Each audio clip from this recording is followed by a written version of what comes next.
Le lycée Saint-Paul de Vannes était fermé ce mardi à la suite de la découverte sur place, lundi soir, de 3 bonbonnes d'un acide potentiellement explosif dans la réserve de produits chimiques de l'établissement. Le produit était auparavant utilisé dans le cadre de l'éducation nationale, mais ne l'est plus. Les élèves qui se sont présentés ce mardi matin ont été redirigés vers l'internat situé à proximité. Les démineurs sont intervenus dans la matinée pour pétarder les bonbonnes. Précipitations record lundi après-midi et dans la soirée dans l'Ille-et-Vilaine et les Pays de la Loire. À Nantes, l'équivalent d'un mois de pluie est tombé en 12 heures, provoquant de nombreux débordements et plus de 1200 interventions de pompiers. En Ille-et-Vilaine, de nombreuses routes étaient encore fermées ce mardi matin, en particulier dans l'est et le sud du département. Le niveau de vigilance orange inondation a été maintenu jusqu'à ce mercredi matin.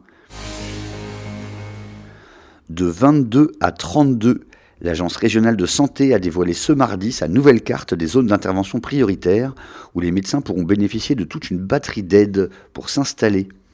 Elle recouvre désormais 10% de la population bretonne contre 5,5% auparavant. Les zones d'action complémentaires qui permettent certaines aides en recouvrent 32%. Le Centre-Bretagne et les Côtes d'Armor sont particulièrement concernés. De 110 à 90 km/h, la préfecture du Finistère vient de baisser la vitesse limite sur le pont de l'Iroise entre Brest et Plougastel dans les deux sens de circulation. Objectif, limiter le nombre d'accidents, surtout en cas d'embouteillage fréquent sur cette portion de la N165. Quelques 50 000 véhicules l'empruntent chaque jour. Enfin, le wakeboard sans bateau ni câble type remonte-pente, c'est possible. C'est ce que viennent de démontrer 4 jeunes malouins, tractés par un cheval dans le havre de Roténeuf à Saint-Malo. Le nom du nouveau sport, l'Hippowake.